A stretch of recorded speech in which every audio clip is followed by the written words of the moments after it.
Vous voyez, ça c'est le siège de Prince Eping. Il y a un grand danger, Batubazana Kati, danger Zamakasi. Le danger est énorme. Et yes, alright. Maramusezaako nnyo mukulike obwakedde kansubiri nti egganda lya weekend libatambulira bulungi. Ekiri mu Democratic Republic of Congo gwe mukwano gwange aleeya ampuliriza kifumba mutuku. Ekiri mu Democratic Republic of Congo kifumba mutuku. Jukira wiki eri ewedde gavumenti esinzira mu Kinshasa eya Felix Sekidi. Jukira nti no DRC ekolebwa kati governments bbiri. Waliwo eyabayeekera aba M23 era ng'eyaabwe etuula mu kibuga Goma. Ne wabaawo eya Felix Sekidi etuula mu Kinshasa gye tumanyi obulungi nnyo nga gavumenti ya Democratic Republic of Congo. Kakati gye buvuddeko jukira nti nno bayina kye bayita term limits nga bo nga naffe twaziina wano ewaffe ewaka.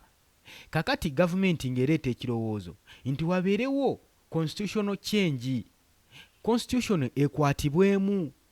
esobole okuba ng'ewa omwaganya ow'ekitiibwa President Felix Sekidi asobole okubeera ng'ajja ku kisanja ekyokusatu. Jukira yakafuga ebisanja bye bibiri weddu kati agamba ayagala kukoma mu kisanja ekirala naye gye buvuddeko emabegako yavaayo n'alangira n'agamba nti no nja kukomawo neesimbewo singa bannansi banankowoola bananneetaaga. Kakati waliwo ekirabiddwako olunaku lwali lwakutaano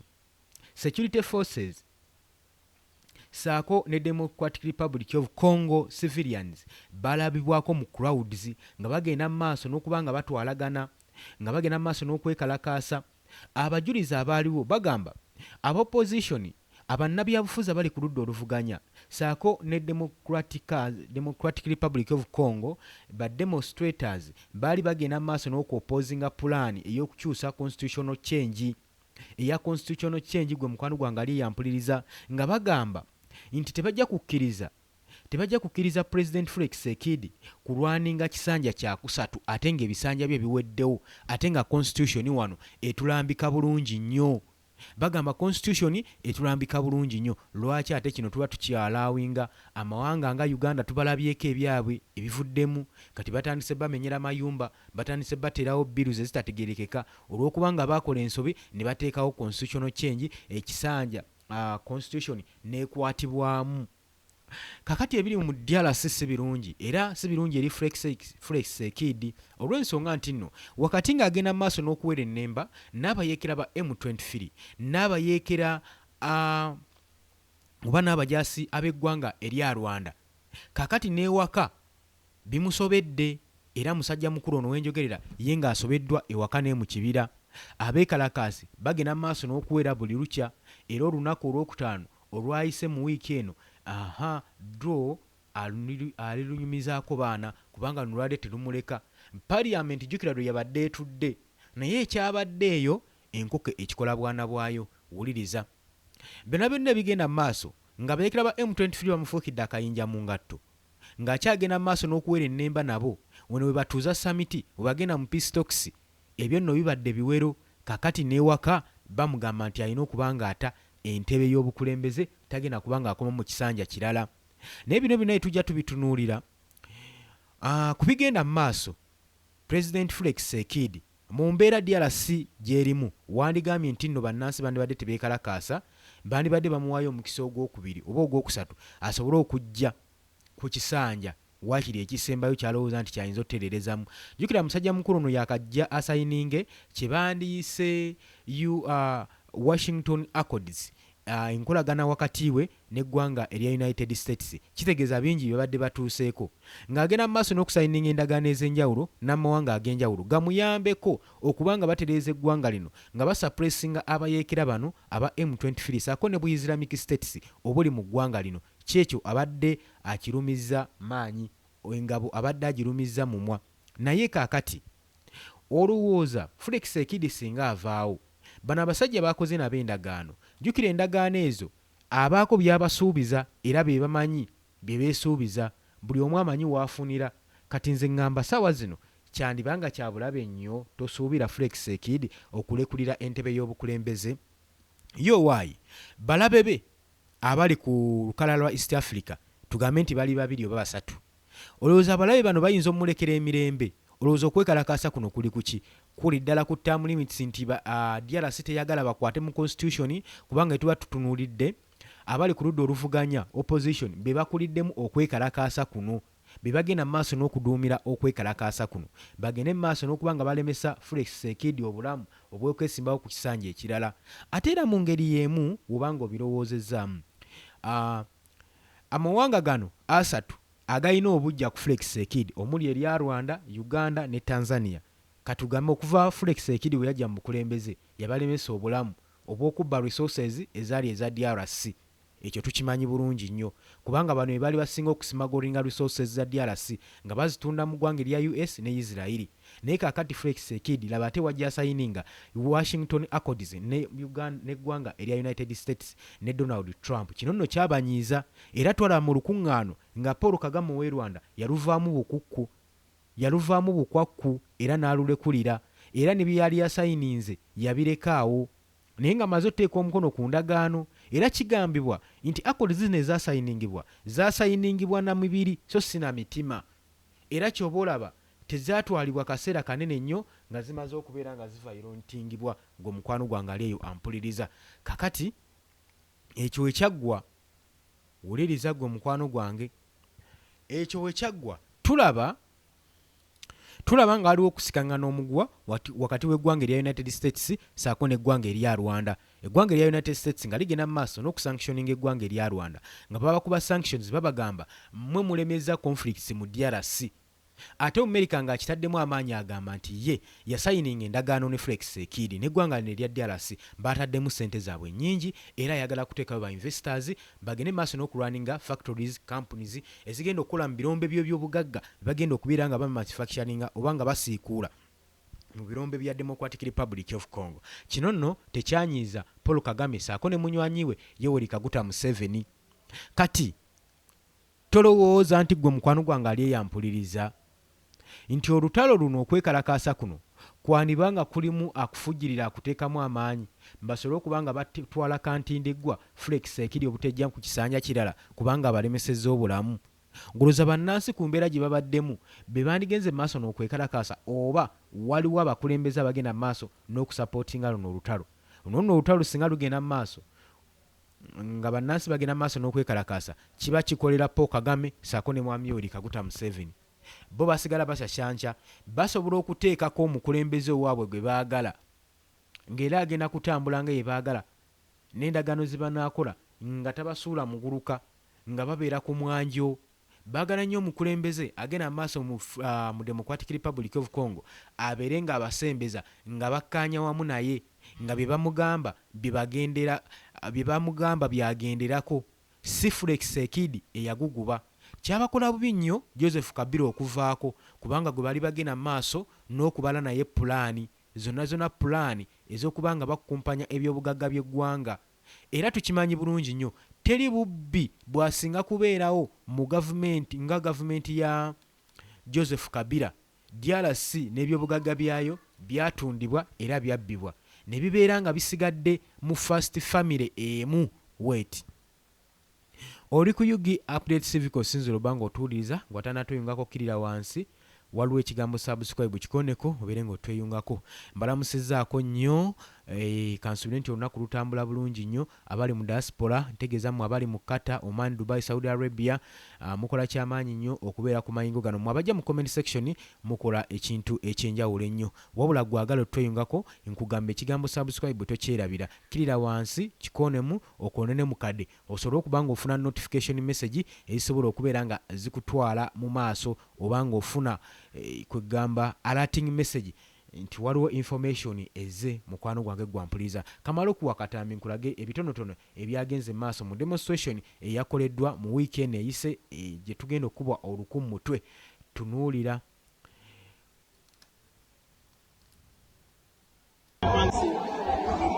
Vous voyez, ça c'est le siège de Prince Eping. Il y a un grand danger, Batubazana Kati. danger za makasi. Le danger est énorme.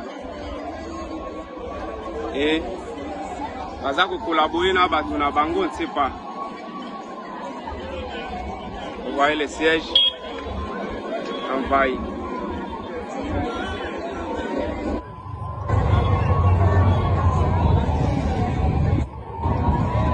Ils se sont massivement mobilisés pour baya ko boma batu na siège.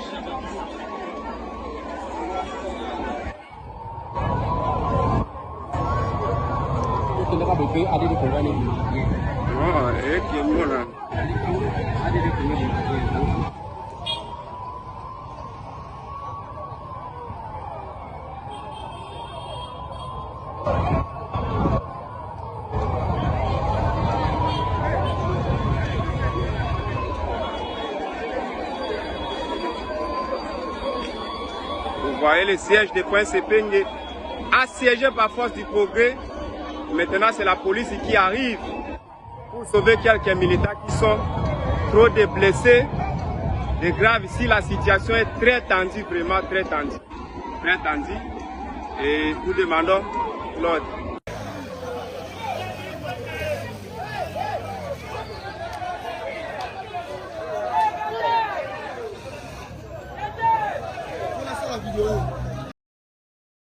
Kakati nno olunaku olulwadde lutegekeddwa era nga luorganizingiddwa coalition eya article 64 nga basinzira mu article 64 C64 board ey'oludda oluvuganya opposition alliance ng'omwo bagaseemu ba former presidential candidates omwabadde Martin Fayulu saako ne Moise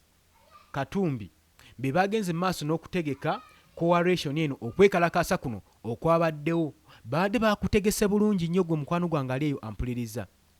nga bagenda maaso n'okwekalakasiza ensonga eno abaali ku ludda oluvuganya kati bo balabyewo ekkubo balabyewo paasi naye kyenyagala okutegeeza bano tebatunudde bizibu bya DRC byerimu ssaawa zino DRC si ly'eggwanga eryandibadde litegeka n'okulonda kyensuubira okusinziira ku bizibu by'Awera Ennemba nabyo ekibuga Goma kyawambibwa airport Buvuma Bukavu byonna byawambibwa kakati ogamba nti nno okutegeka okulonda balonde omukulembeze omupya basaasaanye ssente wuuyo ssaawa zino kati bali bawera Ennemba n'ekirwadde eky'Ebola nze ndaba si ze ensonga bandigenze mu maaso n'okubanga beenyigiramu kubanga kati buli candidate ajja anoonya bibye abalamu bibye DRC si ly'eggwanga ly'otunuulira nti nno liyinza okuleeta omukulembeze ow'enkyukakyuka bonna babeera virused babeera bayine ngambe nti virus yebeegenda maaso n'obbalya olw'ensonga abakulembeze bangi mawanga ag'enjawulo abayina interest abakulembeze bangi ab'enjawulo abayina interest gwe mukwano gwange ali eyo ampuliriza mu Democratic Republic of Congo kati ojja kwesanga wuliriza ojja kwesanga gwe ali eyo ampuliriza nga kuno okwekalakasa kuli financed n'amawanga ag'ebunaayira abaagala okuggyako Felix Tshisekedi abaagala okutambuza ensonga mu DRC abaagala okubeerako bye beekolera mu ggwanga lino erya Democratic Republic of Congo nga bamaze okulaba obunafu bwabwe ne conflicts ze balimu bongere okuteekayo entalo zigende mu maaso mu ggwanga eryo. Oli ku Yugi Update Civic osinzira obanga otuwuliriza abeekalakaasi batandinze violence olunaku olwokutaano nga security force bagenda maaso n'okuba batiya gaasi saako n'okuba live ammunitions babadde bagezaako mbu okugumbulula ba demonstrators abo bagenze maaso n'okulookinga local residents n'okuruutinga saako n'okwekalakaasa okuliraana parliament bamemba aba Fayulu's political party Joanna Baptiste Kasekwa yagambye ba Reuters nti abeekalakaasi 10 omwo mwe muli ne prominent figure emanyikiddwa bulungi ba political figures balumiziddwa era bakubiddwa bubi nnyo era yagambye poliisi n'amagye saako ne militants bagenze maaso nga balwanira ku side eya Felix Tshisekedi mu kibiina kye bagenze maaso n'okudeployingibwa wabweru wa parliament nga bagenda maaso n'okupreventinga mbu sit in law ba former talks zigende mu maaso nga bagamba nti nno sits in law from talks press zigende mu maaso n'okubeera nga zitujjira okusobola okulaba nga bakwata mu constitutional change gwe mukwano gwange ali yampuliriza opposition dere wuliriza opponent dere Sesanga agenda mu maaso n'okuba nga communicatinga ku mukutu ogwa Twitter era nga postinzeeyo ng'agamba yabadde amaze okubeera mu kaseera katono nnyo ng'amaze okushuutingibwa okugulu yakubiddwa okugulu naye bino ebigambibwa nti nno bannamawulire baakubiddwa Democratic Republic of Congo government tennaba kubeera ng'evaayo kurespondinga ku nsonga eno ku request ne comments ezaakoleddwa oba aba security forces bakozesezza live bullets rounds oba police officers abadeployingiddwa ku scene bo bakozesezza ebikolwa eby'ettabu eby'obunkenke eri bannansi naye poliisi yagenze maaso n'okuripootinga ng'egaba reporters nti ba officers babadde bakitinga nga bagenda maaso n'okustrollinga order eyabadde egenda maaso n'okuviolatingibwa gwe mukwano gwange mpuliriza wuliriza kyokka abeekalakaasi bazze mu nnaku emabega eziyise oluvannyuma lwa DRC Democratic Republic of Congo National Assembly eyisibwa biiru eno baadde bayisa biiru eno egenda okubanga ewa omwaganya oba ewa constitutional change okusobola okulaba nga bateekawo public referendum okubanga bawulira ensonga eno ey'okukwata mu constitution nga naffe wano mu ggwanga erya Uganda tujjukira bulungi nnyo nga bakwata mu constitution togikwatako eno lwaya lutalo mu parliament wabula bannayuganda tebalwenyigiramu waliwo engeri y'okugenda okonsultinga mbatuuze mu community bannansi babuuze ddala constitution ekwatibwemu naye si wekyali bagenda gavumenti yawano yo kye yakola yagenda neefujjirira omusimbi eri ababaka ba parliament bo bagende beebuuzeeko ba constitution ekwatibwemu batekwatibwamu tetwalabako wadde memba wa parliament n'omu yajja kwebuuza ku bannansi era lwali lutalo lwerere mu parliament era n'oluvannyuma olw'okuba nga ababaka ba parliament bano baali balidde ekinene basipiika nga balidde nga balowooza ensi yaabwe nga beefudde ejja enzige nga beerabidde nti bali mayanzi ne bagenda maaso n'okutunda eggwanga lyabwe naye kali adda kaddadda olugero olwo baali balwerabidde naye embeera kati egenda mu maaso mu Uganda ogiraba era twejjusa okukwata mu constitution bonna abaakwata mu constitution n'abaagiwagira bonna saa zino bejjusa balaba engeri eggwanga lyabwe gye lyatundibwamu balaba engeri eggwanga gye likyunyizibwamu baabitunuuliranga nga biranda nga batunuulidde kasente kabaasake babawa ku ssaawa eyo naye nga tebatunuulidde mu maaso g'eggwanga lyabwe wa gye liraga oba wawe balireka oli ku UG Update TV kosinzo bango tuwuliriza era twalinamu omu opposition Robert Kyagulanyi Ssentamu ye yagenda mu maaso n'okuba nga aluma ogw'engulu ng'agamba nedda eno embeera tetulina giganya kubaawo abakulembeze baffe temuganya mbeera eno kubeerawo era ne bagenda mu maaso n'okuba nga beekalakaasa newankubadde nga gavumenti yabasinza amaanyi ng'ekozesa parliament ne sipiika gwe twali tusuubira nti nayina kubeera nnito mu nsonga eno yali yeekubidde era ebiseera ebisinga gavumenti simanyi lwaki bammemba speakers abatuula ku katiko lukiiko oluteeseza eggwanga ekkulu bagenda maaso n'okwekubira mu nsonga ezimu ate ng'ensonga zino ziba zijunya ggwanga kakati bwe gutyo okwekalakasa mu Democratic Republic of Congo kwatandika ennaku 3 emabega nga parliament yagala okutuula ekole National Assembly basobole okuba nga bapaasinga biiru eno etteeka lino liyisibwe ery'okukwata ery'okukyusa mu constitutional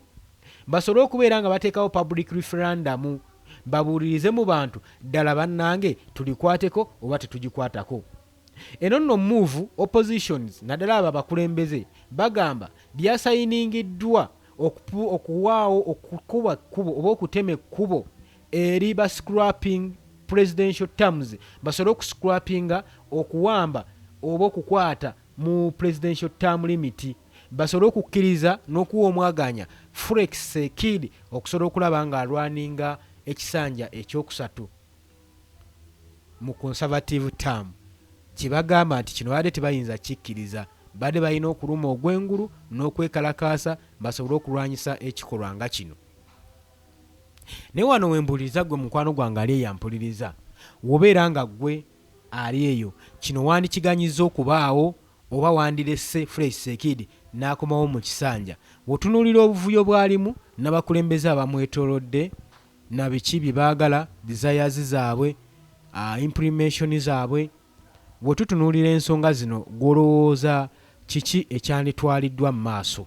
kiki ekyandikoleddwa constitution eno weekwatibwamu olowooza ebintu ebiyinza gifuukira DRC neefuuka nga Uganda kubanga omusajja kino kyatuyigiriza kyokkwata mu constitution oba owadde omukulembeze aliko obuyinza obwenkunala nti asobola n'okubalinnya ku mutwe era kakati kye bali mu bakola singa temwaganya kisanja ekyo kubaawo bannansi singa beeyagala naye bannansi bagobeddwa ewaka ne mu kibira bagobeddwa ku mirimu gye bakolera bannansi ba Uganda benjogerako bagobeddwa ne mu mayumba gaabwe batandise obbamenya lwansobye yakolebwa omuntu omu oba ababaka ab'olubatu olw'okubanga baagala okukusa embuto zaabwe ne batunda eggwanga lyabwe bannansi babonaabona era amaziga golabakaaba gagenda kwaba bannansi abakkiriza constitution yene ekwatibwemu okubonyaabonya eggwanga mukiwe tuba twogera okubonyaabonya eggwanga ogamba tetu-includinga mu magye n'abasirikale twandibadde tubateekamu abantu ngabo kubanga nabo bantu balumibwamu naffe niye ebiseera ebisinga batambulira ku orders ne balimo tutambulira ku characters zaabwe tebamanyi kiseera kiwa kusikayo characters na kugondera orders kyekizibu ekibaliko ne beefuula nti ebigenda mu maaso mu ggwanga tebibakwatako 80% ey'amagye oba bapoliisi okuyingira ebitongole ebyo baba bamaze kulemererwa nsi ensi ebebanyigiriza ensi ebebakubye nga tebakyalina kye babanja mu nsi tebakyalina kye baagala mu nsi nga kye basigaza okukola kusaavinga ggwanga kukola bikolwa bya ttabbu ebikolwa eby'obulabe ebikolwa ebifaanaganako weebityo ebyetabbu. That's why mwembanga mwekalakaasa omuntu ajjanga ensonga gye mulwanirako ebajuna mwenna mwenna ebakwatako niyo olinajja nakukola ekintu kyobadde tosuubira nogaba nange mukulwanirira bano abasirikale bo tebaliimu mubenwanirira bo tebaliimu kyobolaba mulimu abamu ab'olubatu ab'omunda abagenda maaso n'okulaba ensonga era bo ne bakitinga nga ebasobola ne bakola ekikolwa ekisoboka okubanga tebatunda ggwanga lyabwe okusobola okukyusa eggwanga lyabwe.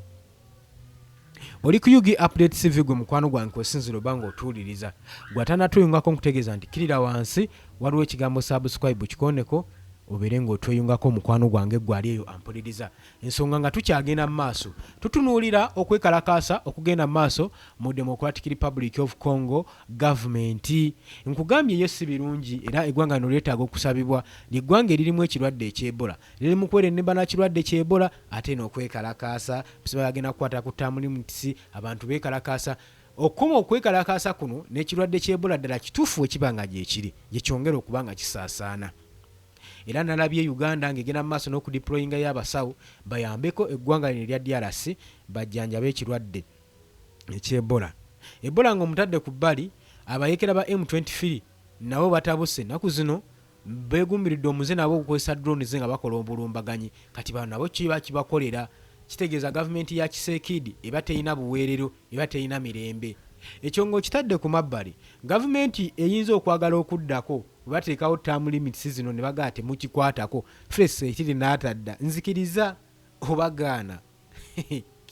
omukulembeze ayinza okuddako alina okuba nga akwatagana n'abayekera ba M23 era kino balina okuba nga bakiteekamu omukono n'owaabwe gwe baagala ayitewo Abanyarwanda nga bakuzinzeeko obulwawo onywa amazzi eno ensonga balina okuba nga bagikuttemu balina gwe baagala ajje bafune oluweerero. So ebyo byonna mbigambye nawe ofune sayidi gy'oluŋŋamya gwoba gwe ogwawa ekwatibwa term limits zikwatibweko tezikwatibwako Fresh Sekidi akomewo takomawo kubanga Fresh Sekidi singa takomawo abayekera balina okukola ekisoboka nga baleeta omuntu waabwe yaba atuula mu ntebe eyo eya Kinshasha basobole okuba nga bafuna obuweerero basobole okufuna eddoboozi lyabwe liwulibwe nga bba Abanyarwanda abatuusi Abanyamulenge nti baagala butuuze mu ggwanga erya Democratic Republic of Congo. Eyo ensonga nayo weete weyimiridde njagadde nkuyiseeyo nkutangaaze kati nga bagenda mu maaso abayekera bano nga bagenda mu maaso n'otwala olutalo mu maaso bo kiba kibakolera kitegeeza ne accords ceasefire agreements baba bagenda mu maaso n'oziviolentinga ziba ziri inactive tezikola ziba wano tezikola tezirina mwaganya wuliriza ebyo ngo bitadde ku bbali obubinja obwa Islamic States obucreatingwawo buli kadde omuli aba ADF abagenda mu maaso n'okulwanagana mu mpindu ebya Ituri Bunia ebyo katiroza babikoledde ki eno nga beekalakaasa omukulembeze abatwala ali omu oluza singa basalawo okwekalakaasa Felix Tshisekedi anaalekebwa emirembe kale bye bintu gavumenti ya DRC byeyolekedde bali mu kaseera kazibu kati bino nga bigenda mu maaso saasira bannansi bannaggwanga bannabizinensi kitegeeze n'eggwanga terisobola kutebenkera tosobola kugamba nti nno lisobola okubeera awo nga temuliimu lutalo kubanga buli ajja ayinako kyakaayanira ayinako paati gyagala okuyuzaayuza gyagala okusimakinga okugenda nayo era nakuno okwekalakaasa ojja kulaba nga aliyo omunyarwanda akuli emabega ng'agenda mu maaso n'okuba nga ateekawo embeera bannansi bano beekalakaase balemese Felix Tshisekedi bamumaleko emirembe ng'omukwano gwange aleeyo ampuliriza nyongera okujjukizaako nti oli ku Yugi Update Civic osinzira obbanga otuwuliriza embeera ya bunkenke naye tujja kugenderawo eddoboozi kansubire nti lirimu background naye tugendere tubaweereza tetulina kyakkola olw'embeera abagenda maaso n'okubanga mutusindikira obubaka mbeebaza nnyo nammwe abasharinga vidiyo zange zino mbeebaza ekyensuso banaye mmwe mbaagala nnyo ate ggwe singa ojja ne mu comment section n'ombuuzaako banange mmwe mbaagalira ddala naye ebiseera ebisinga abamu mujja kunimba nti mwasharinze naye sharing wa notification mbangiraba bameka abasharinga nameka batasharinga tutambuze eddoboozi lino bannange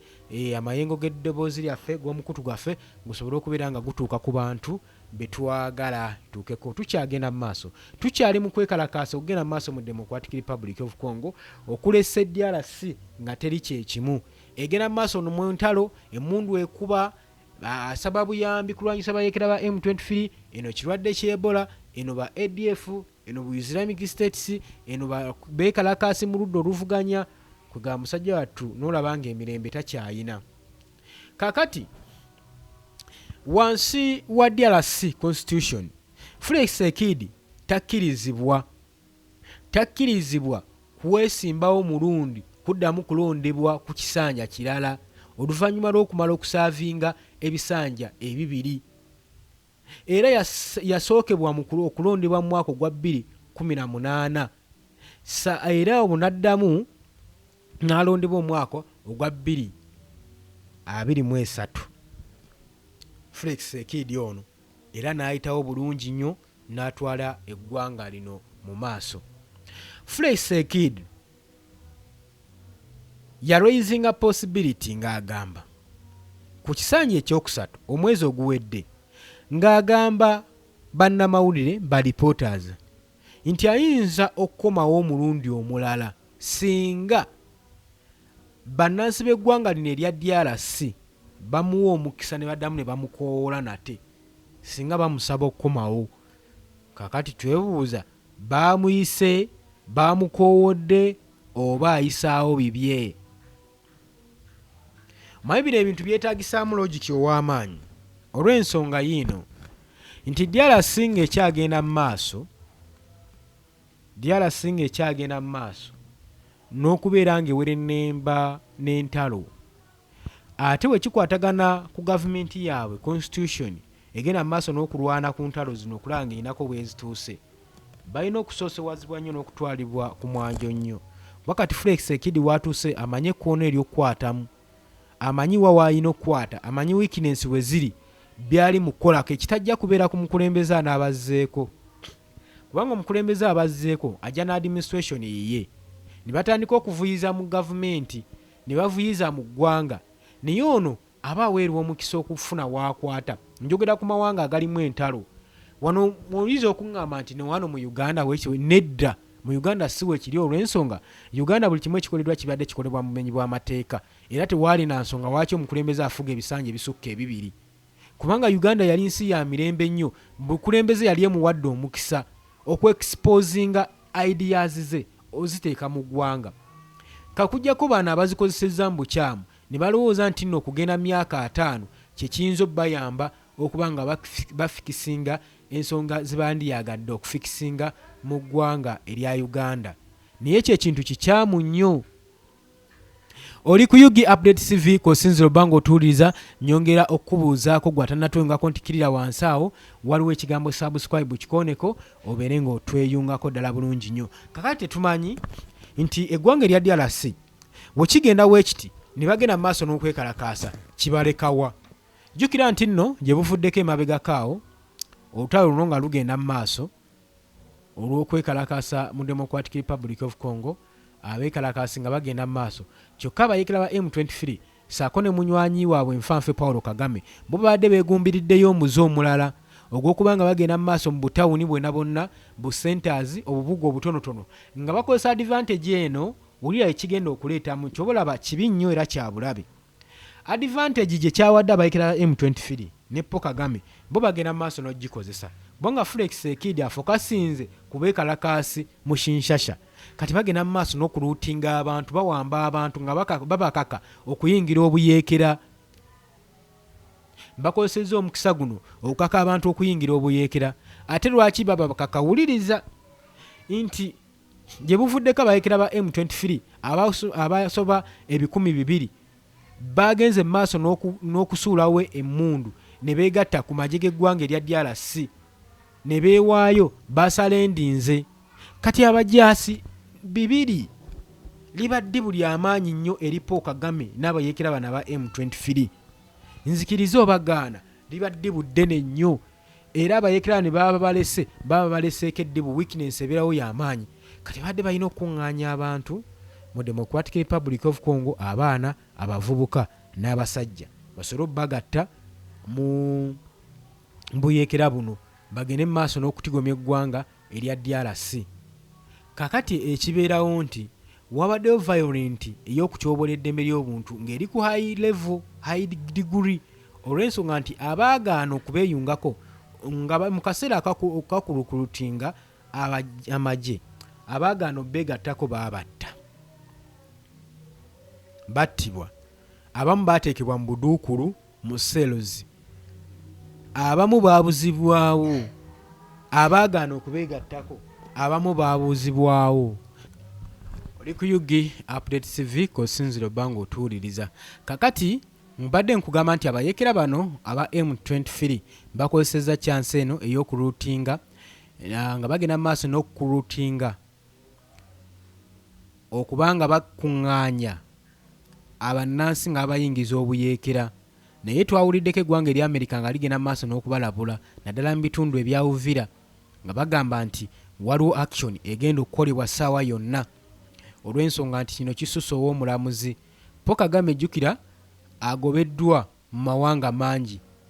byonna operation z'abadde akola mu kitongole kya United Nations bamugobyeyo. Takyakola United Nations missions operations bamugobayo olw'ensonga nti amagye ge gagenda maaso n'okusanctioningibwa eggwanga erya Amerika saako ne ba military commanders nga balangibwa okuba nga bayingira eggwanga erya DRC mu Eastern Region Great Lakes nga bagenda mu maaso n'okutendeka abayeekera ba M23 basobole okutwala olutalo mu Goma mu bitundu ebisinga ebya DRC, okutendeka abayeekera ba M23. So baba sanctioninga ne batakoma okwo ne bafirizinga ne assets zaabwe ne baba nga tebalina access ku assets zaabwe mu ggwanga lyonna. Ate sanctions zaabwe tezikomaawo, wabula buli ggwanga lye balinamu enkolagana baba bakufirizinze oba tokkirizibwa kugendayo. Era ebyo byonna byonna ebyakolebwa saako n'amawanga agaali gagenda mu maaso n'okuwa foreign aids eggwanga erya Rwanda gasitopinga. Kitegeeza Kagame ekonomi ye n'ebanga esereba ng'eri awo, takyafuna military aids, takyafuna aids mu education system, health aids, obuyambi obwa development takyabufuna. Kati yeerwanako nga ye ate nga ositunuulira eggwanga nga Rwanda kasi katono tekasobola kuprovidinga necessary needs, okuprovidinga omusolo ogumala eggwanga lino tekisoboka. Kitegeeza nti lisigala liyonta era nga libanjibwa.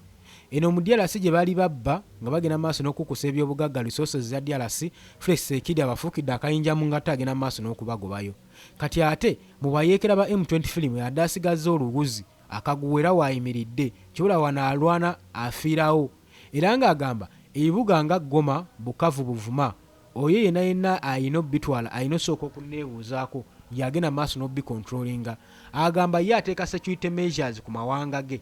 Eggwanga erya Rwanda asuubira nti ye yekayeka yavunaanyizibwa kyokka nga DRC egenda maaso n'okubanga ewa obuyambi oba ebaakinga abayeekera bano Abahutu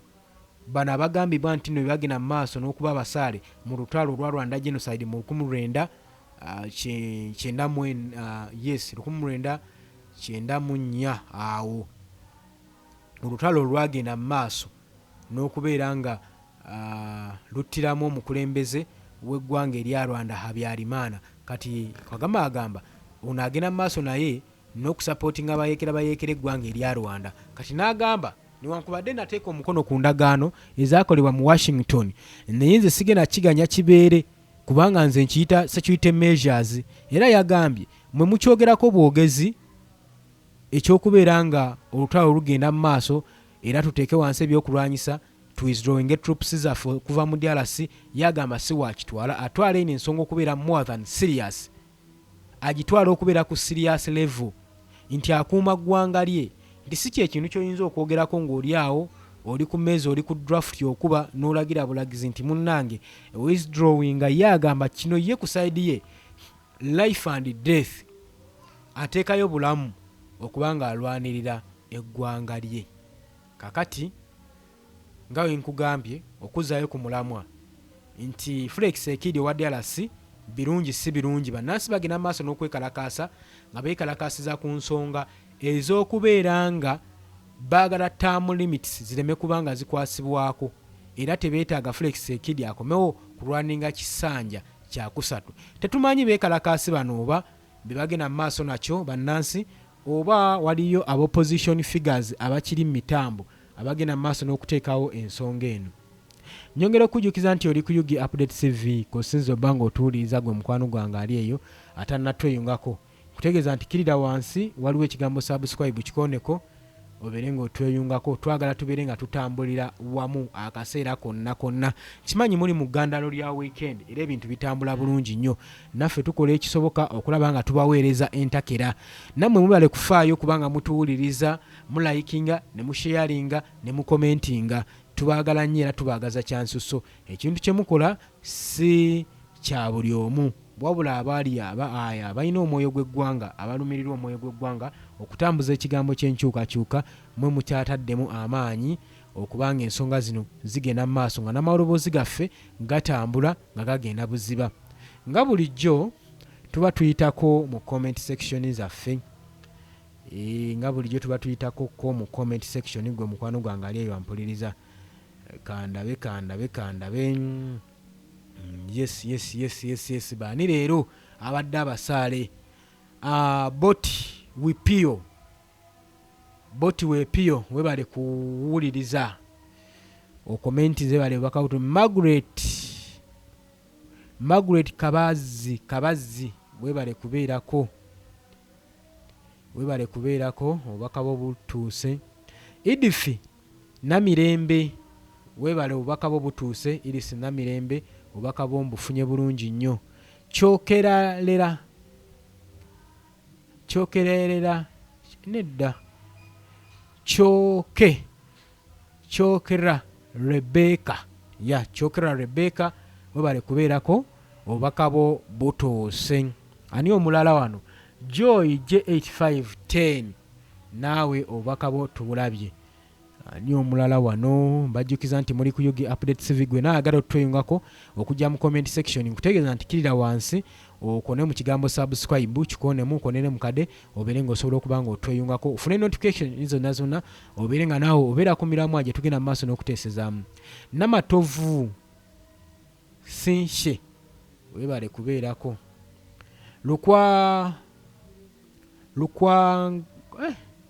Lukwangana La Fashion webale kubeerako erinnya zibuzibu Joyce naku mentioning eddozemu n'oteesa weebale kuteesa. Esther Magoba weebale kubeerako. Ibrahim Kiberu weebale naye kubeerako. Ni omulala Kure Patrick ogambye mwebale kweyambayamba bannayuganda ne mulwanyisa agenda mu maaso n'okubamenya. Olw'obudde munzikirize enkomaawo, mbagaliza olunaku olulungi ne wiikendi ennungi, mbagala nnyo, mweraba.